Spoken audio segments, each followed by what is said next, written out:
नमस्कार दोस्तों, welcome to नित्य एग्जाम पॉइंटर। नित्य एग्जाम पॉइंटर में सभी का स्वागत है। भाई पीजीटी का ये जो है प्रैक्टिस सेट नंबर 1 होगा सिविक्स का।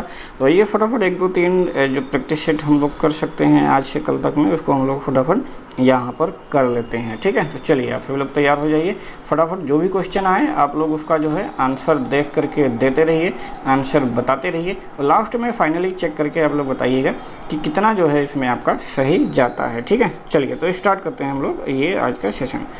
तो इसमें जो पहला क्वेश्चन है, पहला क्वेश्चन पूछ रहा है निम्न में से कौन सा सिद्धांत राज्य के कार्यों को निम्न विषयों तक सीमित करता है। जैसे कि पहला कह रहा है व्यक्ति की बाह्य आक्रमण एवं आंतरिक उपद्रवों से रक्षा, संपत्ति की लूट एवं क्षति से रक्षा, व्यक्ति की धोखापूर्ण समझौते एवं समझौतों से उल्लंघन की रक्षा। तो ये सारे जो है किसमें आते हैं, तो ये जो सारे हैं भाई ये आते हैं आपके किसमें, उदारवाद में। ठीक है, ये उदारवाद का जो है सारी चीज़ें हैं। ठीक है, चलिए अगला जो क्वेश्चन है दूसरा नंबर, वो पूछ रहा है एक कल्याणकारी राज्य की अवधारणा को सबसे पहली बार किसने स्पष्ट किया था। कल्याणकारी राज्य की अवधारणा को तो सबसे पहले प्रस्तुत किया था ब्रेबरिज के प्रतिवेदन में। ये चीज़ें हमें देखने को मिली थी। ठीक है, किसके, ब्रेबरिज के प्रतिवेदन में। ठीक है, उसके बाद ग्रीन ने जो है उसको थोड़ा सा और आगे बढ़ाया था।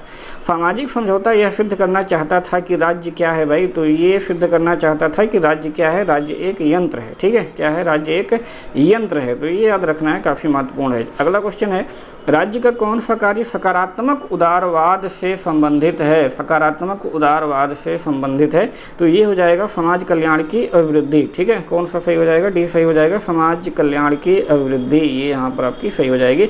अगला क्वेश्चन देखते हैं समझौता जो सिद्धांत है उसका वास्तविक दोष यह नहीं है कि वह अनैतिहासिक है, अपितु इसे यह विचार भी निहित है कि अधिकारों तथा दायित्वों का अस्तित्व समाज से पृथक हो सकता है। ये किसने कहा था, तो ये कहा था भाई टी.एच. ग्रीन महोदय ने। किसने कहा था, टी.एच. ग्रीन महोदय ने कहा था। ठीक है, 6 नंबर क्वेश्चन देखेंगे जॉन लॉक राजनीतिक दर्शन में सही क्रम जो है आपको चुनना है यहाँ पर। तो सही क्रम यहाँ पर आपको देखना है। तो सही क्रम अगर हम डायरेक्ट यहाँ पर आपको बताएं तो ये सही क्रम आप लोग पढ़े भी होंगे। इसमें कौन हो जाएगा, पहले नैसर्गिक अधिकार होगा, फिर प्राकृतिक अवस्था होगी और फिर अनुबंध होगा, उसके बाद सिविल समाज होगा, ये जॉन लॉक के अनुसार। ठीक है, तो ये सही हो जाएगा इसमें। 7वां नंबर हाब्स के अनुसार सामाजिक समझौता क्या है भाई, तो हाब्स के अनुसार जो सामाजिक समझौता है वो क्या है, वो है एक विवेकशील अनुबंध था। ठीक है, क्या था, एक विवेकशील अनुबंध था। 8वां क्वेश्चन देखते हैं निम्न में से किस विचारक ने महात्मा गांधी को सर्वाधिक प्रभावित किया है। तो महात्मा गांधी को सर्वाधिक प्रभावित करने वाला कौन है भाई, काउंट लियो टॉल्स्टॉय। ठीक है, जिसको हम लोग नॉर्मली टॉल्स्टॉय कह देते हैं। ठीक है, सिंपल भाषा में, तो टॉल्स्टॉय महोदय ने। अगला क्वेश्चन देखेंगे 9 नंबर कह रहा है निम्न में से कौन सी पुस्तकें महात्मा गांधी द्वारा लिखी गई हैं। ठीक है, तो महात्मा गांधी द्वारा इसमें जो भाई पुस्तकें लिखी गई हैं वो कौन कौन सी हैं, इसमें देखेंगे सर्वोदय हो जाएगा। ठीक है, और माई एक्सपेरिमेंट विद ट्रुथ हो जाएगा। ठीक है, तो इसमें से 1 3 यहाँ पर सही हो जाएगा, तो ये आप लोग सही कर लीजिएगा। अगला क्वेश्चन गांधी जी के लिए ट्रस्टीशिप से क्या अभिप्राय है। तो ट्रस्टीशिप का अभिप्राय यहाँ पर है कि संपत्ति का व्यक्तिगत स्वामित्व, किंतु जो इसका उपयोग हो वो क्या हो, सामाजिक होना चाहिए। ठीक है, तो यहाँ पर ये सही हो जाएगा। 11वां नंबर देखें निम्नलिखित शब्दों में से किसकी आलोचना की गई है। यह निरंकुशता के सभी रूपों का भयंकर मित्र है, जब जैकोबिन और सीजर के अधिनायकवाद का जनक है तथा कांट एवं जो आपके यहाँ पर हीगल हैं उसके निरंकुशतावादी सिद्धांतों का ये क्या है भाई, प्रेरक है। तो ये जो है किसने कहा था, तो ये रूसो महोदय ने कहा था। ठीक है, चलिए अगला क्वेश्चन देखते हैं निम्नलिखित में से किसे भारतीय राजनीति में 3 भाषा शैली की बात कही है। तो 3 भाषा शैली की बात दोस्तों इनमें से किसने कही है, तो 3 भाषा शैली की बात जो है इसमें कही है, वो कही है 3 भाषा शैली की बात। हाँ, तो ये कही है मॉरिस जॉन्स ने। ठीक है, किसने कही है, मॉरिस जॉन्स ने यहाँ पर कही है। ठीक है, चलिए अगला देखते हैं अधिकार मनुष्य के आंतरिक विकास के लिए बाह्य परिस्थितियां हैं। ठीक है, ये किसने कहा था, तो ये कहा था भाई टी.एच. ग्रीन महोदय ने। किसने कहा था, टी.एच. ग्रीन महोदय ने कहा था। अगला देखेंगे निम्न में से संप्रभुता के बहुलवादी सिद्धांत का प्रथम प्रतिपादक, बहुलवाद पूछ रहा है, ठीक है। तो बहुलवाद जो थे वो कौन थे भाई, वॉन गियर्क थे, ठीक है, बहुलवाद का प्रथम। और अगर एकलवादी पूछा जाए तो उसमें ऑस्टिन महोदय का नाम आता है, ठीक है। तो ऑस्टिन महोदय का भी नाम आपको एकलवादी में याद रखना है। अगला क्वेश्चन देखेंगे 15th नंबर, जीन बोंदा ने अपनी सार्वभौमिकता की संकल्पना जो है वो कहाँ से उधार ली है, तो वो ली है भाई फ्रांस के धार्मिक युग से। कहाँ से ली है, फ्रांस के धार्मिक युग से जो है ये अपनी जो है उधार ली है, ठीक। चलिए अगला क्वेश्चन हम लोग देखेंगे 16 नंबर क्वेश्चन है, निम्न में से किसने कहा कि कल्याणकारी राज्य वह राज्य है जो अपने नागरिकों के लिए व्यापक सामाजिक सेवाओं की व्यवस्था करता है। तो ये कहा था भाई, किसने कहा था, ये कहा था T.W. कांट महोदय ने कहा था, ठीक है। किसने कहा था, T.W. कांट महोदय ने कहा था। अगला क्वेश्चन देखेंगे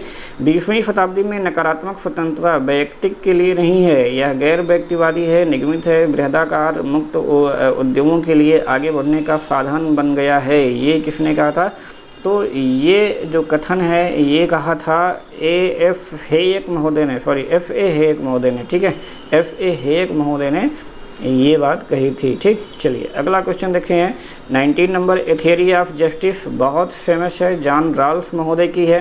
समानता की अभिलाषा के कारण स्वतंत्रता की आशा ही व्यर्थ हो गई है, बहुत ही फेमस है। अभी जो है टीजीटी में क्वेश्चन आया था, तो इसका कौन सा सही हो जाएगा, लॉर्ड एक्टन महोदय ने कहा था, ठीक है, लॉर्ड एक्टन महोदय ने कहा था। निम्न में से कौन सा कथन सही है, उदारवाद व्यक्तिवाद है, लोकतंत्र है, प्रत्यक्षवाद है, लोकतंत्र युक्त व्यक्तिवाद है। तो इसमें से कौन सही हो जाएगा भाई, उदारवाद जो है वो क्या है, वो व्यक्तिवाद है, ठीक है, ये सही हो जाएगा। समान लोगों के साथ समान व्यवहार, असमान लोगों के साथ असमान व्यवहार करना चाहिए, ये किस प्रकार का है भाई, तो ये है समानुपातिक समानता। क्या किस प्रकार का हो जाएगा, समानुपातिक समानता। कार्ल मार्क्स के अनुसार राज्य समझौते के उपज है, राज्य पृथ्वी पर ईश्वर है, राज्य एक वर्ग द्वारा दूसरे वर्ग के शोषण का यंत्र है। तो बहुत ही सिंपल है, शोषण का यंत्र है, ठीक है। क्या है, राज्य एक वर्ग द्वारा दूसरे वर्ग के शोषण का यंत्र है, ये कहा था कार्ल मार्क्स महोदय ने। 24 नंबर हम लोग देखेंगे, 24 नंबर कह रहा है श्रमिक संघवाद से क्या अभिप्राय है। तो श्रमिक संघवाद जो है आपका यहाँ पर हम लोग देखेंगे सामाजिक सिद्धांत, सामाजिक संगठन के सिद्धांत, एक कार्य योजना। तो ये आपका तीनों सही हो जाएगा, ठीक है, यानी उपरोक्त सभी सही हो जाएंगे। 25वां नंबर, मार्क्स के अनुसार पूंजीवाद में शोषण की अनिवार्यता निम्नलिखित में से किसके द्वारा व्याख्यायित की गई है, ठीक है। तो किसके द्वारा व्याख्यायित की गई है भाई, तो ये किसके द्वारा व्याख्यायित की जाती है, तो ये वर्ग शासन के साधन के रूप में राज्य, ठीक है, इसके द्वारा यहाँ पर व्याख्यायित की जाती है, ठीक है। चलिए अगला क्वेश्चन देखेंगे, समाजवादी समाज में राज्य निम्न में से कौन से कार्य संपन्न करता है भाई, कौन से कार्य संपन्न करता है। उत्तराधिकार के अधिकार की समाप्ति, राज्य के हाथ में पूंजी का केंद्रीकरण, असरानुसार आयकर को आरोपित करना, ठीक है। और यहाँ पर एक ऑप्शन और है आपका, मन और आत्मा के सभी पहलुओं पर नियंत्रण, ठीक है। तो इनमें से कौन सा सही हो जाएगा, तो इनमें से 1 2 3 4 आपके सारे सही हो जाएंगे, ठीक है, यहाँ पर सारे सही हो जाएंगे। अगला क्वेश्चन हम लोग देखेंगे, मार्क्स को युग का भ्रम किसने कहा है। मार्क्स को युग का भ्रम जो है दोस्तों इसमें से किसने कहा है, तो वो कहा है एक्टन महोदय ने, ठीक है, एक्टन महोदय ने कहा है। एक्टन महोदय ने आनुपातिक प्रतिनिधित्व को इस रूप में भी जाना जाता है, तो किस रूप में जाना जाता है, आनुपातिक प्रतिनिधित्व को बहुल मतदान या फिर सूची प्रणाली, ठीक है, या फिर सीमित मतदान या फिर हेयर योजना। तो इनमें से किस और नाम से भी जाना जाता है, ठीक है। तो इसको किस नाम से और जाना जाता है भाई, तो ये जाना जाता है आपका हेयर योजना, क्योंकि इसको सबसे पहले किसने दिया था, हेयर महोदय ने दिया था, ठीक है, हेयर महोदय ने दिया था। तो इस नाते जो है इसको हेयर योजना के नाम से भी यहाँ पर आपको जाना जाता है, ठीक है। चलिए अगला क्वेश्चन देखते हैं हम लोग, डेमोक्रेटिक थ्योरी। ये जो डेमोक्रेटिक थ्योरी है ये पुस्तक किसने लिखी है, तो ये पुस्तक लिखी है भाई किसने, ये पुस्तक जो लिखी है वो लिखी है सार्टोरी महोदय ने, ठीक है, किसने, जी सार्टोरी महोदय ने लिखी है। अगला क्वेश्चन देखते हैं, राजनीतिक दल के लिए निम्न से कौन सा तत्व अनिवार्य नहीं है। तो इनमें से जो तत्व अनिवार्य नहीं है वो है लोकतांत्रिक स्वरूप, ठीक है, लोकतांत्रिक स्वरूप जो है अनिवार्य यहाँ पर नहीं है। लोकमत मनुष्यों के ऐसे विषयों से संबंधित मतों का योग है जो समुदाय के हितों को प्रभावित करते हैं। ये किसने महोदय ने कहा था? तो ये कहा था भाई ब्राइस महोदय ने, ठीक है, ब्राइस महोदय ने ये बात जो है कही थी।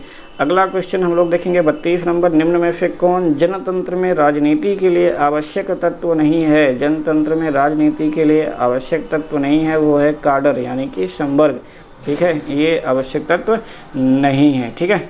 चलिए 33 नंबर देखेंगे, निम्न में से किसे उदार एवं उग्र बहुदलीय व्यवस्था के बीच प्रभेद प्रस्तावित किया है? 33 नंबर सी। तो यहाँ पर भी क्या हो जाएंगे? सारटोरी महोदय हो जाएंगे, ठीक है। निम्न से किसने निर्वाचन व्यवस्था तथा दलीय व्यवस्था के बीच सहसंबंध स्थापित करने का प्रयास किया है? तो वो किया है डुअर्जर महोदय ने, एम डुअर्जर महोदय ने ये प्रयास किया है। 35 नंबर क्वेश्चन देखेंगे, निम्न से कौन सा युग्म सही संबद्ध नहीं है? ठीक, इनमें से कौन सा सही संबद्ध नहीं है? तो संस्थात्मक दबाव समूह सिविल सेवा संघ बिल्कुल सही है, और यहाँ पे संगठनात्मक समूह श्रमिक संघ ये भी बिल्कुल सही है।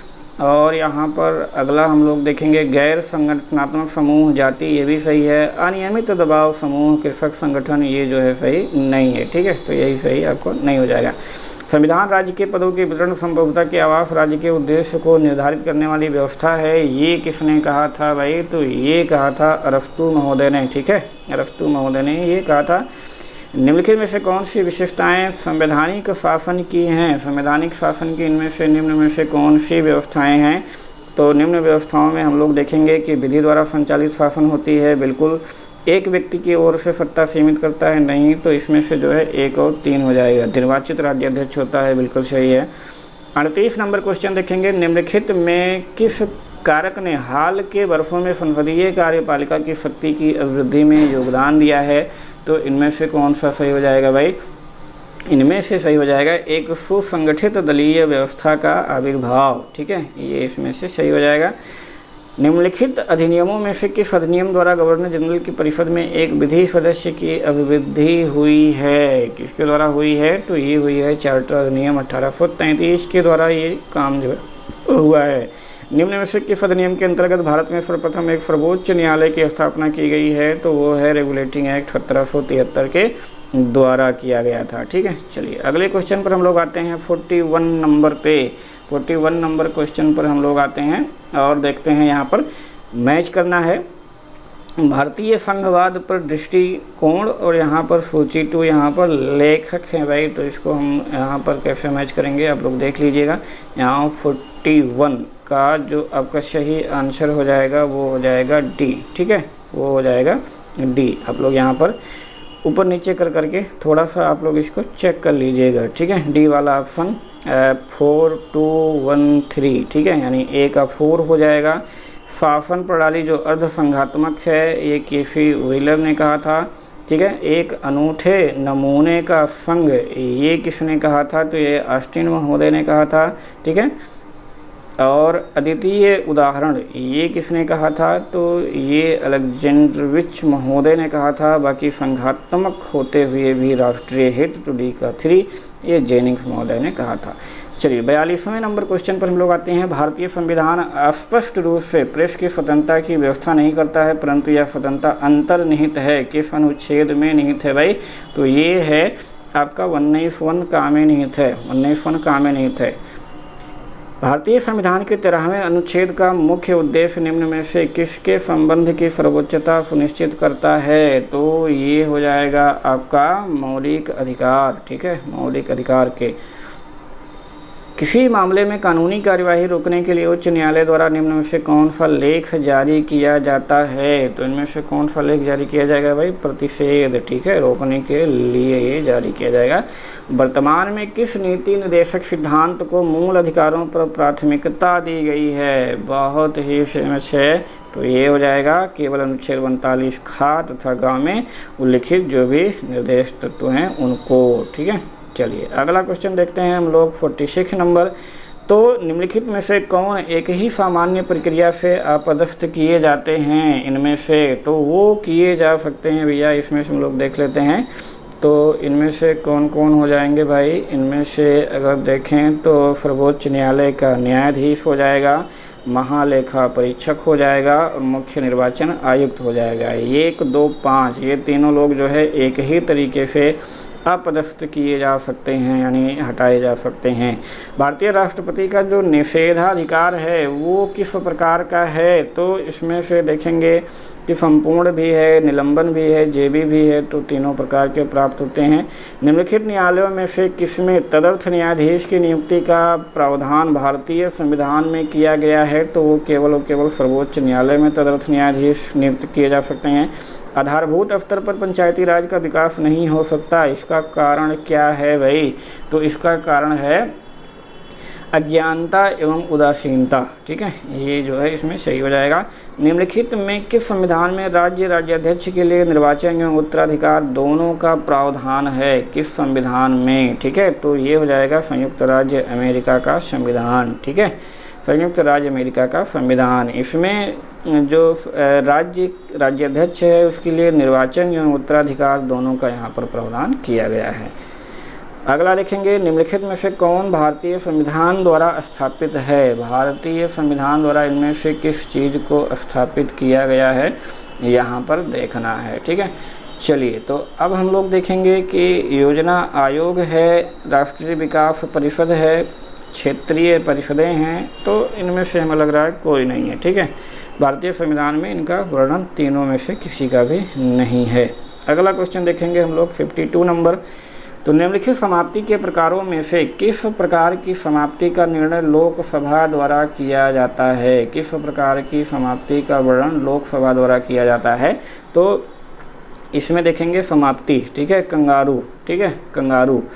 तो इसमें जो है समाप्ति का निर्णय लोकसभा अध्यक्ष करता है। तो ये जो समाप्ति है वो, ठीक है, ये कौन करता है? लोकसभा अध्यक्ष करता है। ठीक है, चलिए तो इनमें से ये सही हो जाएगा। और अगला क्वेश्चन हम लोग देखेंगे 53 नंबर। निम्नलिखित को सुमेलित कीजिए। सिद्धांत है यहाँ पर उपयोगितावाद, समाजवाद, उदारवाद और यहाँ पर हो जाएगा गांधीवाद। तो इनमें से भाई कौन सही हो जाएगा? इनमें से जो ऑप्शन हमारा सही है वो हो जाएगा 3, 2, 4, 1। बाकी ये सब आप जानते होंगे। ठीक है, उपयोगितावाद बेंथम अभी आपको जल्द ही यहाँ पर बताया गया था।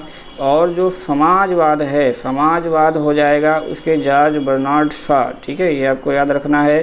सी उदारवाद, उदारवाद का TH ग्रीन। ठीक है, और जो गांधीवाद है, गांधीवाद के कौन हो जाएंगे भाई? John sharp. ठीक है, तो ये जो है यहाँ पर आप मैच कर लीजिएगा देख करके। नेक्स्ट क्वेश्चन देखेंगे 54 नंबर। निम्न में से कौन युग्म सुमेलित है? समाजवाद राज्य को अधिकतम कार्य दिए जाएं, मार्क्सवाद राज्य को न्यूनतम कार्य दिए जाएं, उदारवाद राज्य को कोई कार्य नहीं दिया जाए, या फिर फेबियनवाद राज्य को सुधारात्मक कार्य दिए जाएं। तो इनमें से कौन सा सही हो जाएगा भाई? समाजवाद। समाजवाद बोलता है कि राज्य को अधिकतम कार्य दिए जाएँ, और फेबियन समाजवाद बोलता है कि राज्य को सुधार कार्य दिए जाएं। बाकी ये दोनों जो है नहीं मैच होंगे। तो इसमें से ऑप्शन में हम देखेंगे कौन सा सही हो जाएगा। सी वाला सही हो जाएगा, सी वाला सही हो जाएगा, 1 और 4। ठीक है, चलिए आगे बढ़ते हैं। एक राजनीतिक विचारक के रूप में महात्मा गांधी की श्रेष्ठतम व्याख्या है, तो वह है एक दार्शनिक अराजकतावादी के रूप में। ठीक है, दार्शनिक अराजकतावादी क्योंकि उन्होंने राज्य विहीन जो है संकल्पना प्रस्तुत की थी। भारतीय संविधान के निम्नलिखित अनुच्छेद में सर्वोच्च न्यायालय में किन्हीं संविधान का अल्लंघनीय मौलिक ढांचा घोषित किया है? तो किसमें घोषित किया है भाई? तो ये जो घोषित किया है यहाँ पर हम लोग देखेंगे अनुच्छेद 32, 226 या फिर 227 या फिर 245। तो इनमें हो जाएगा, आई थिंक सभी होना चाहिए। ठीक है, यहाँ पर सभी हो जाएगा। सभी में जो है कुछ न कुछ जो है मौलिक ढांचा जो है घोषित किया गया है। अगला क्वेश्चन 57वां नंबर देखेंगे। भारतीय संविधान की 7वीं अनुसूची निम्न में से किससे संबंधित है? 7वीं अनुसूची तो बहुत सिंपल है भाई, किससे संबंधित है? राज्य, संघीय एवं उभयनिष्ठ सूची है। ठीक है, जहाँ पर आपको तीनों सूचियाँ मिलती हैं, संघ सूची, राज्य सूची और समवर्ती सूची। ठीक है, यानी कि शक्तियों का बंटवारा इसमें दिया गया है। राज्य एक निश्चित प्रदेश में राजनीतिक दृष्टि से संगठित जन समूह है, ये किसने कहा था? तो ये कहा था किसने? ये कहा था ब्लंटसली महोदय ने कहा था कि राज्य एक निश्चित प्रदेश में राजनीतिक दृष्टि से संगठित जन समूह है। अगला क्वेश्चन हम लोग देखेंगे, सामाजिक समझौता जो सिद्धांत है यह क्या सिद्ध करना चाहता है, या यही सिद्ध करना चाहता है कि राज्य एक यंत्र है। ये क्वेश्चन पीछे भी आया हुआ था। राज्य की उत्पत्ति के पितृ प्रधान सिद्धांत का समर्थक कौन करता है भाई? पितृ प्रधान का तो वो करते हैं हेनरी मैन महोदय, याद कर लीजिएगा, बहुत ही इंपॉर्टेंट है। कौन सा सिद्धांत यह मानता है कि राज्य मानव स्वभाव के सार्वभौम सिद्धांतों की क्रमिक प्राप्ति है? तो ये मानता है ऐतिहासिक सिद्धांत, ठीक है, मानव स्वभाव का सिद्धांतों की क्रमिक प्राप्ति यानी क्रम से प्राप्त होता आ रहा है, तो ये ऐतिहासिक मामला यहाँ पर आराम से हो जाएगा, ठीक है। चलिए अगले क्वेश्चन की तरफ बढ़ते हैं। एक लोक कल्याणकारी राज्य की अवधारणा को पहली बार स्पष्ट किया है तो बेबरीज के प्रतिवेदन में, ये पीछे ही क्वेश्चन आया था। लोक कल्याणकारी राज्य दो अतियों के बीच एक समझौता है जिसमें एक ओर साम्यवाद है और दूसरी ओर अनियंत्रित व्यक्तिवाद है। ये किसने कहा था भाई? तो ये कहा था डी.एल. हाफमैन ने, ठीक है। किसने कहा था? डी.एल. हाफमैन ने ये बात कही थी। अगला जो प्रश्न है वो है हाब्स के अनुसार सामाजिक समझौता। तो हाब्स के अनुसार जो सामाजिक समझौता है वो एक विवेकशील अनुबंध है, जो कि पुनः रिपीटिंग है। निम्नलिखित में से किसके द्वारा स्वतंत्रता की सकारात्मक अवधारणा का प्रतिपादन किया गया है? तो वो प्रतिपादित किया गया है किसके द्वारा भाई?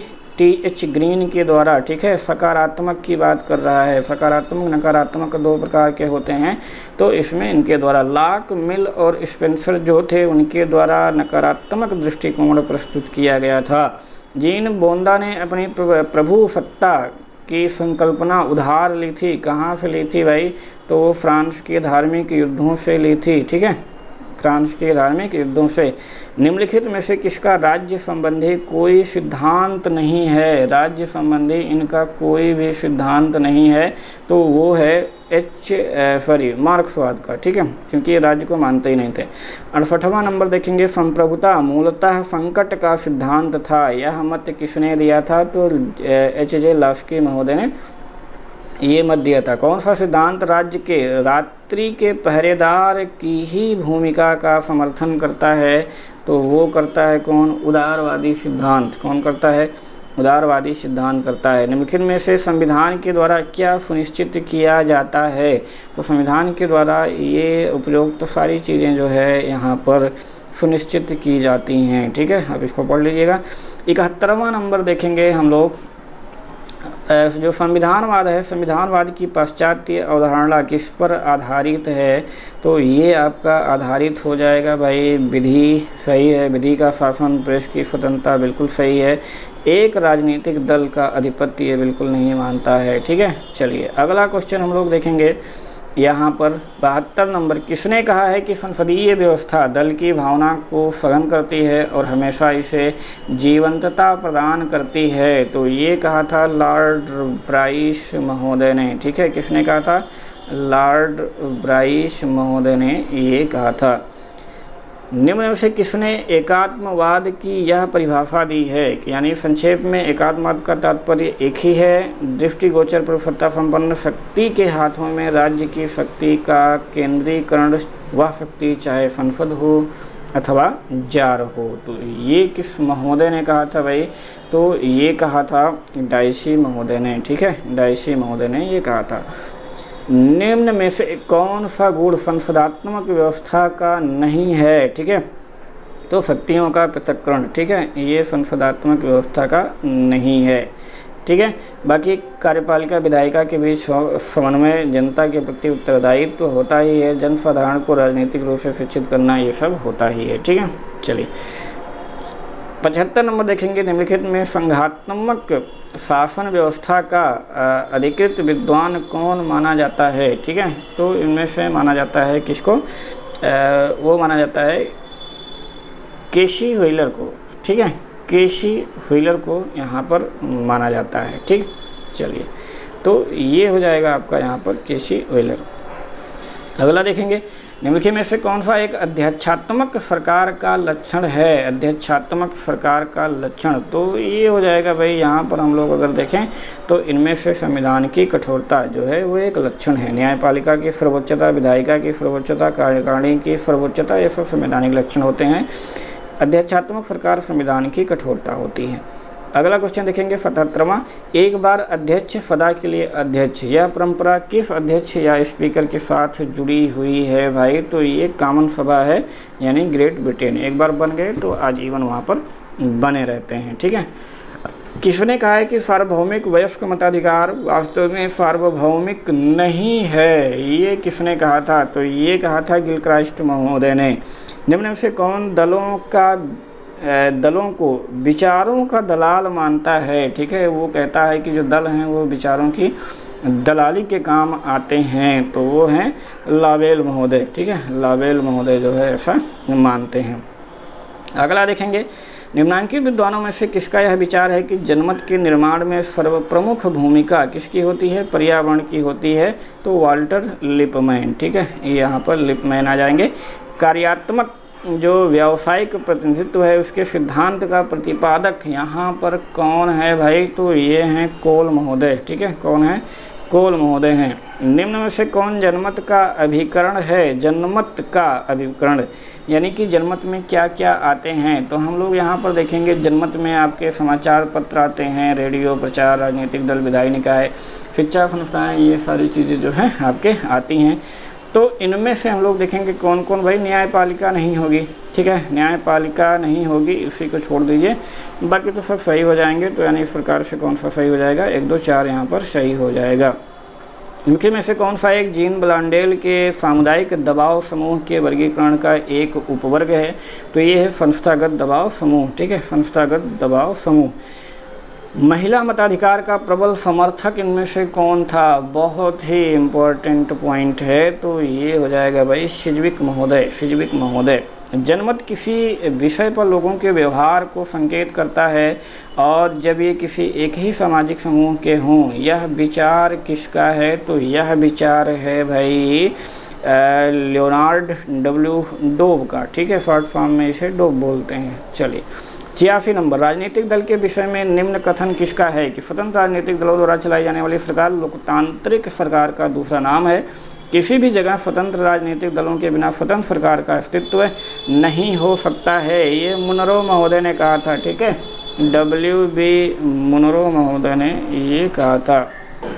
अगला क्वेश्चन देखेंगे, निम्नलिखित में से किसने राजनीतिक दलों का व्यवहारवादी विश्लेषण किया है? तो ये किसने किया है भाई? तो ये किया है सैमुअल जे एल्सवर्ड ने, ठीक है, सैमुअल जे एल्डर्सवेल्ड महोदय ने ये किया है। 88वां नंबर देखेंगे, निम्नलिखित में से कौन सा उत्तर व्यवहारवाद के बारे में सत्य नहीं है? तो उत्तर व्यवहारवाद के बारे में भाई कौन सा सत्य नहीं है कि मूल्यों से स्वतंत्र राजनीतिक विचार, ये बिल्कुल सही नहीं है। 89 नंबर हम लोग क्वेश्चन देखेंगे, एक संगठित समूह जो बिना अपने सदस्यों को सरकारी औपचारिकता में शामिल किए हुए सरकारी निर्णयों के प्रसंगों को प्रभावित करता हुआ लगता है। दबाव समूह के विषय में उपरोक्त कथन निम्न में से किसका है? तो ये कथन है H. जेगलर महोदय का, ठीक है, H. जेगलर महोदय का है। 90 नंबर देखेंगे, निम्नलिखित में से कौन अर्थशास्त्र परंपरा से संबंधित नहीं है? तो इनमें अर्थशास्त्र परंपरा से संबंधित नहीं है, कौन है भाई? सामंत, ठीक है, यहाँ पर सामंत। अरे मित्र और विजिगीषु ये आपके तीनों जो है देखने को मिलते हैं, कौटिल्य और मनु, ठीक है, दोनों में। चलिए अगला देखते हैं, दंड नीति विश्व को मर्यादित रखती है, यह समस्त बुराइयों को उसी तरह समाप्त करती है जिस तरह सूर्य अंधकार को। यह मत किसका है? तो यह मत है भाई मनुस्मृति का, क्योंकि दंड नीति को जो है इन्होंने बहुत अच्छा माना है। निम्न में से किस पुस्तक में प्राचीन भारतीय राजनीतिक विचार विस्तार से देखने को मिलते हैं? तो वो मिलते हैं व्यास रचित महाभारत में, ठीक है, व्यास रचित महाभारत में। 94 नंबर, निम्न से कौन सी इकाई प्राचीन भारत में राज्य प्रशासन से संबद्ध थी? राज्य प्रशासन से, तो वो थी भाई इसमें जनपद, ठीक है, जनपद जो है वो संबद्ध थी।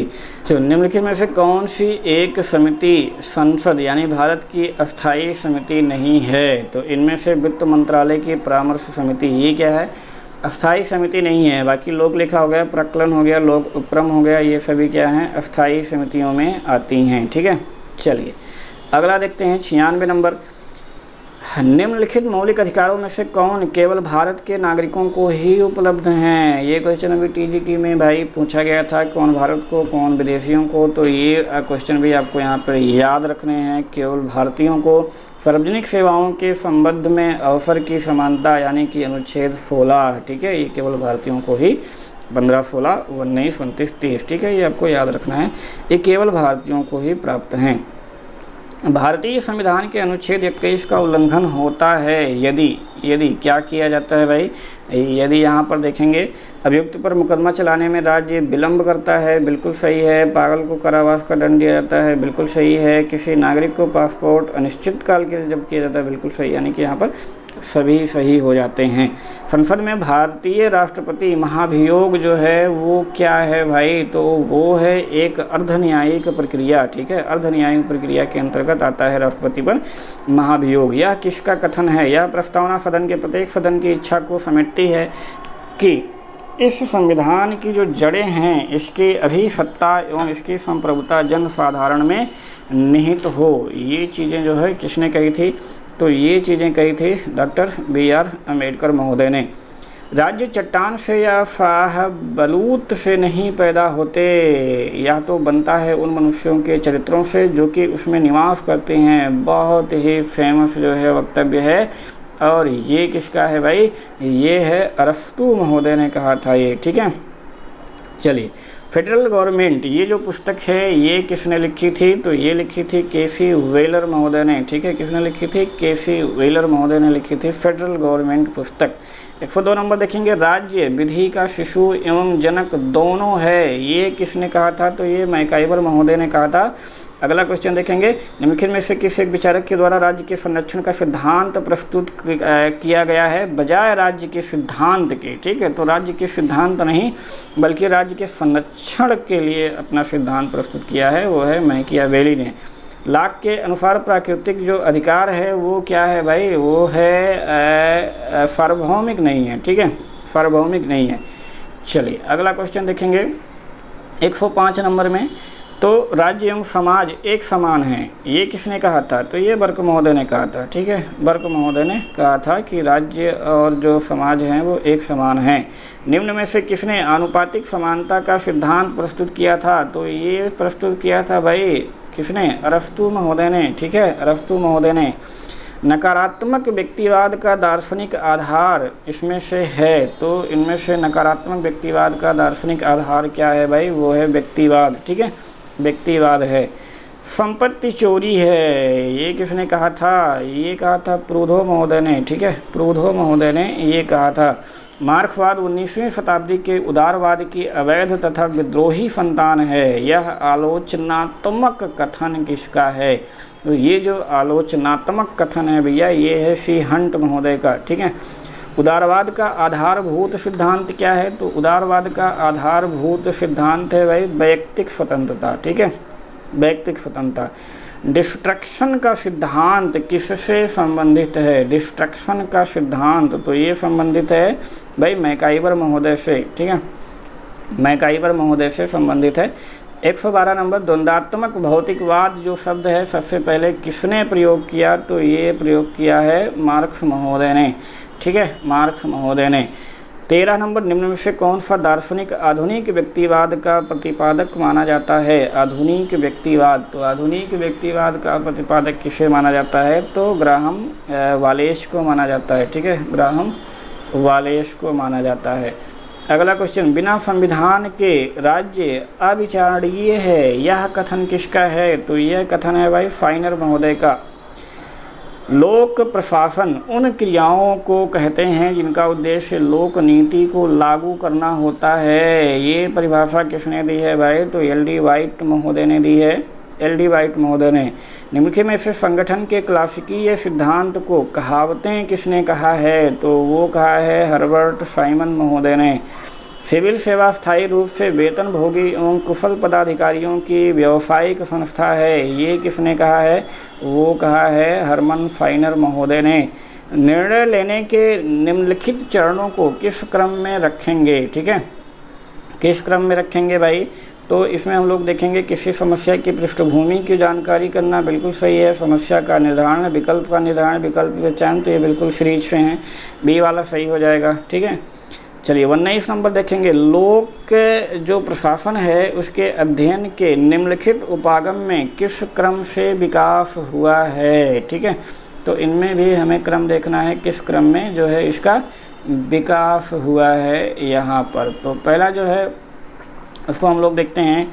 तो इसमें पहला है क्लासिकीय उपागम, व्यवहारवादी उपागम, मानव संबंधों का उपागम और नीति उपागम। तो इनमें से कौन सा सही हो जाएगा भाई? जो पहला हो जाएगा वो जाएगा क्लासिकीय, उसके बाद मानव संबंधों का उपागम, उसके बाद व्यवहारवादी आएगा, उसके बाद नीति आएगा, यानी कि ए वाला इसमें सही हो जाएगा। ठीक है, चलिए 20 नंबर देखते हैं। यहाँ पर हम लोग यहाँ सूची 1 सूची 2 दिया है, तो भाई जो है इसको आप लोग कायदे से देखिएगा। और 120 नंबर का इसमें कौन सा सही हो जाएगा? इसमें सही हो जाएगा डी नंबर। ठीक है, इसमें डी नंबर सही हो जाएगा। तो ये भी आप लोग यहाँ पर चेक कर लीजिएगा। ए का 2 हो जाएगा। यहाँ पर कर्मचारी को केवल उच्च अधिकारी से आदेश मिलने चाहिए। ठीक है, ये है पद सोपान अधिक्रम। तो यहाँ सब आप लोग मैच कर लीजिएगा, थोड़ा सा दिख नहीं रहा पूरा। 121 नंबर में हम लोग आते हैं, 121 नंबर में। ठीक है, तो ये कह रहा है कि नीचे लिखे युग्म में कौन सा युग्म ठीक नहीं मिलाया गया है। तो इसमें है क्लासिकीय यानी कि संरचना सही है, मानव संबंध औपचारिक संबंध बिल्कुल सही है, व्यवस्था पर्यावरण बिल्कुल सही है, वैज्ञानिक प्रबंध संगठन के 14 सिद्धांत ये नहीं सही है। ठीक है, ये वाला आपका नहीं सही है। ठीक है, तो यही जो है सही नहीं मिलाया गया है। अगला क्वेश्चन हम लोग देखेंगे 123 नंबर। शक्ति के लिए एकता का प्रस्ताव इनमें से किसने दिया था भाई? तो इसने दिया था, यूएन ने दिया था। ठीक है, यूएन ने दिया था। अगला क्वेश्चन देखेंगे। अंकटाड ने मूलतः निम्नलिखित को बढ़ाया है या प्रोत्साहित किया है। तो किसको?